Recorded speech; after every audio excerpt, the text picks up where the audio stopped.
Lectura del Santo Evangelio según San Marcos, capítulo 12, versículos del 18 al 27.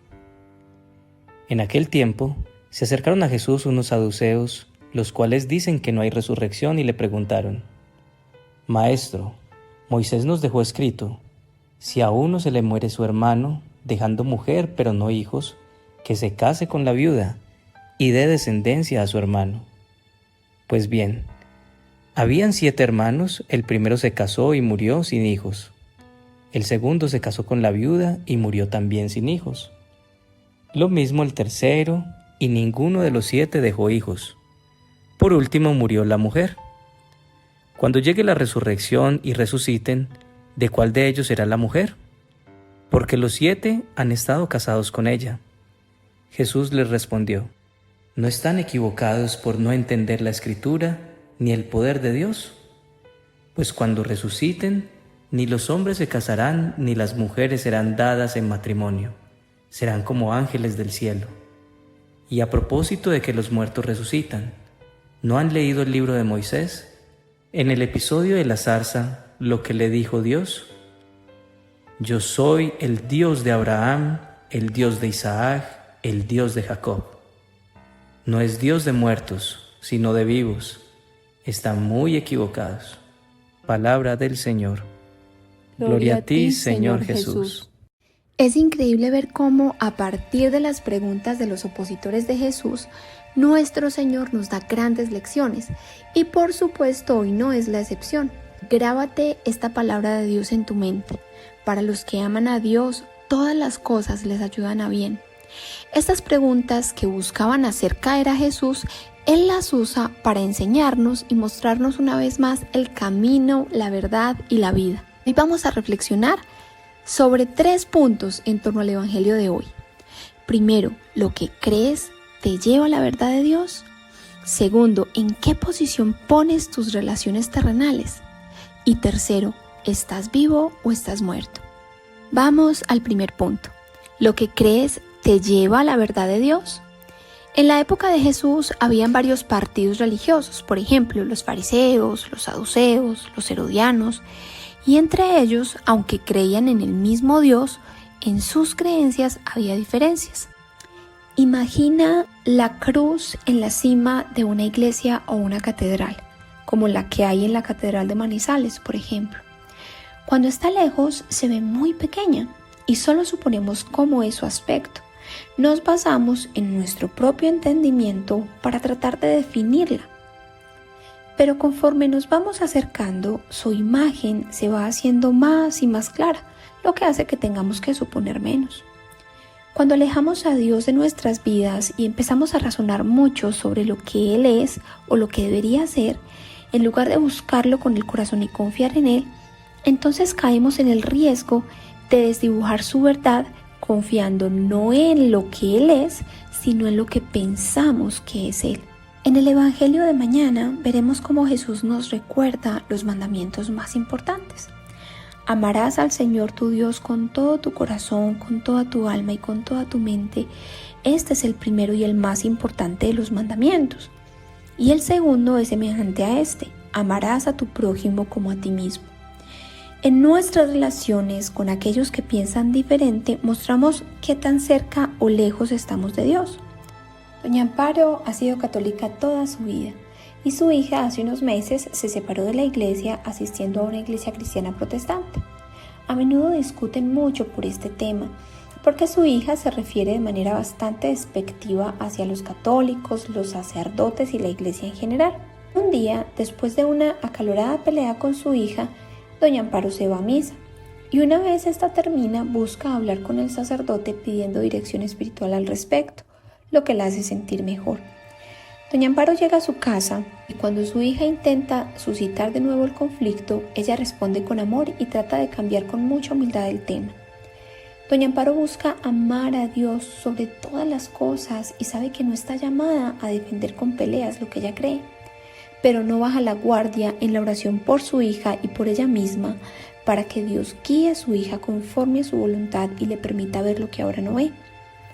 Si discutimos con las personas de nuestra casa por estar en una religión diferente o en una filosofía que no tienen nada que ver con Jesús y les dejamos de hablar, es entendible que nos duele que se vayan porque pensamos en sus almas y nos preocupan, pero es importante entender que por encima de nuestras diferencias, Dios a través de su Hijo nos llama a amar. No amar nuestro orgullo, sino a amar a nuestro prójimo, empezando por el prójimo más cercano que es nuestra familia. Y esto implica aprender a mostrar la verdad de Jesús con amor.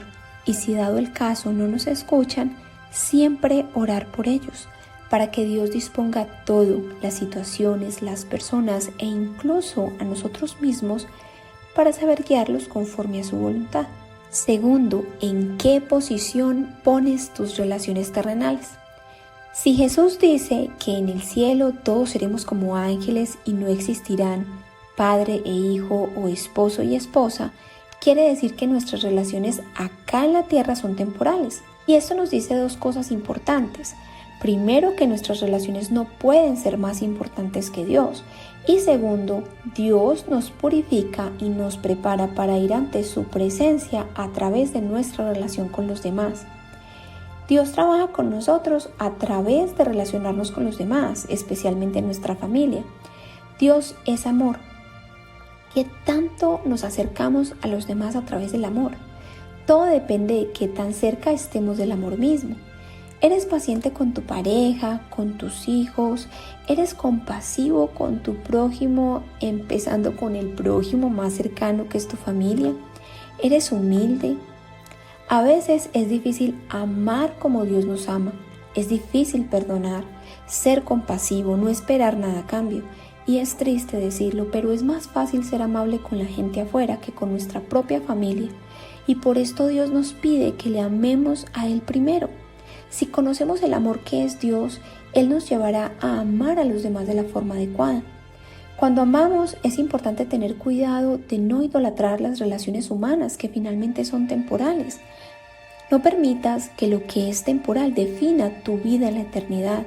Es decir, amar tanto a tu pareja que si te pide que participen en inmoralidades sexuales, lo hagas solo por mostrarle que sí lo amas.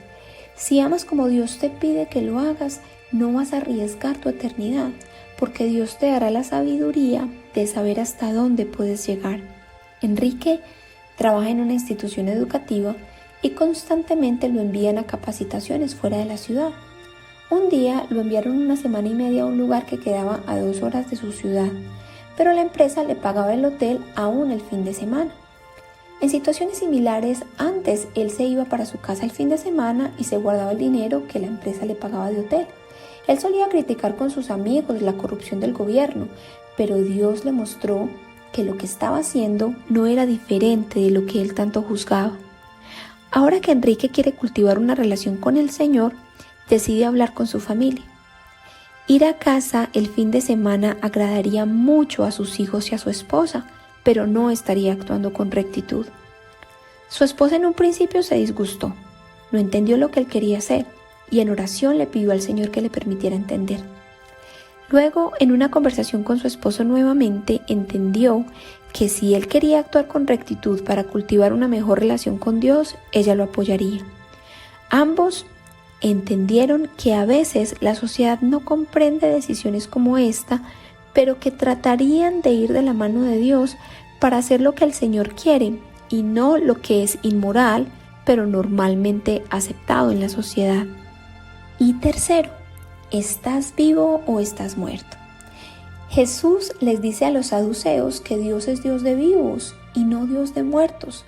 Cuando una persona camina en el Señor y muere en la tierra, no muere en el cielo. Dios es Dios de vivos. Estando aquí en la tierra, hay 2 tipos de muerte: muerte espiritual y muerte terrenal, pero una te lleva a la otra. Hay un tipo de muerte que da vida y es la muerte a lo que nos aleja de Dios, como el orgullo, la soberbia, la avaricia, la inmoralidad, la infidelidad, las murmuraciones y el chisme, la falta de caridad con el prójimo, el egoísmo, el pecado en general. Morir a esto nos da vida, porque nos muestra quién es nuestro Dios, el Dios de vivos, que guía nuestra vida. Pero hay otro tipo de muerte que lleva a la muerte y que en un principio parece vida, pero no conduce a un buen camino. Cuando dejamos de cultivar la relación con el Señor, empezamos a alejarnos de Él y nos secamos. Recordemos que Él es la vid y sin Él no damos fruto. Paola tenía 23 años y estaba en el último semestre de universidad. Su novio le había propuesto matrimonio y se casarían en un año. Un profesor la escuchó, hablando muy emocionada con sus amigas, y al final de la clase la abordó. Le preguntó el motivo de su emoción y ella le contó. Él le dijo que el matrimonio era una pérdida de tiempo, que él ya se había casado 2 veces y que no había funcionado, y que ahora él podía hacer lo que quería. Le recomendó que lo pensara muy bien para que no fuera a cometer el error que él había cometido. Paola llegó a su casa y pensó en lo que el profesor le dijo, no porque dudara de su decisión de casarse, sino de la intención del profesor, y recordó sus palabras. Ahora sí puedo hacer lo que quiero. Tal vez ese fue el problema en las relaciones del profesor. Su futuro esposo y ella venían de relaciones de padres divorciados. Querían prepararse para el matrimonio estando cerca de Dios. Sabían que vendrían pruebas, pero querían afrontarlas al lado de quien es fuente de amor, del Dios de vivos. Ahora, Paola y su esposo llevan 20 años de casados y han pasado por periodos muy felices, pero también por otros donde se han dejado llevar por el egoísmo, la impaciencia, el enojo, el orgullo, la frustración por tener que renunciar a ellos mismos en algunos aspectos para poder llegar a acuerdos. Pero cada vez que esa muerte espiritual intenta entrar, vuelven al Dios de vivos para que sea Él quien guíe su vida. Hoy, haz una oración para pedirle a Dios, el Dios de vivos, que guíe tu vida a su verdad, que te enseñe a amarle con todas sus fuerzas y que a través de ese amor te permita amar a los demás, especialmente a tu familia. Recuerda los 3 puntos de hoy. Primero, lo que crees te lleva a la verdad de Dios. Segundo, ¿en qué posición pones tus relaciones terrenales? Y tercero, ¿estás vivo o estás muerto? Oración. Señor, hoy te damos las gracias porque una vez más vienes a sembrar tu palabra en nosotros. Ayúdanos a tener un corazón dispuesto para recibir la verdad de tu palabra y poderte ver de cerca para no contaminarnos con suposiciones de lo que tú eres. Enséñame a amarte con toda mi alma, mi corazón, mi mente y mi espíritu, y que a través de ese amor tenga la capacidad de amar a los demás, especialmente a mi familia. Perdóname por las veces en que no me he dejado guiar por el Dios vivo que eres tú y me he dejado llevar por las cosas que me conducen a estar seca espiritualmente. Tráeme de nuevo a ti cada día, en cada momento de mi vida, para que tú ilumines con tu luz y pueda preparar mi alma para caminar contigo en la eternidad. Gracias por tu amor infinito que no renuncia a nosotros y hoy una vez más, a través de este evangelio, nos llama de nuevo. Amén. ¿Cómo te has sentido con el regalo de su palabra diaria a través de este canal? En los comentarios cuéntanos tus intenciones de oración para que juntos como comunidad oremos por ellas. Y si consideras que ha sido útil para ti, ayúdanos con un like, ya que esto ayuda a que este material sea más visible a muchas más personas. Bendice a otras familias compartiendo el Evangelio Vital. Dios bendiga a tu familia y te bendiga a ti.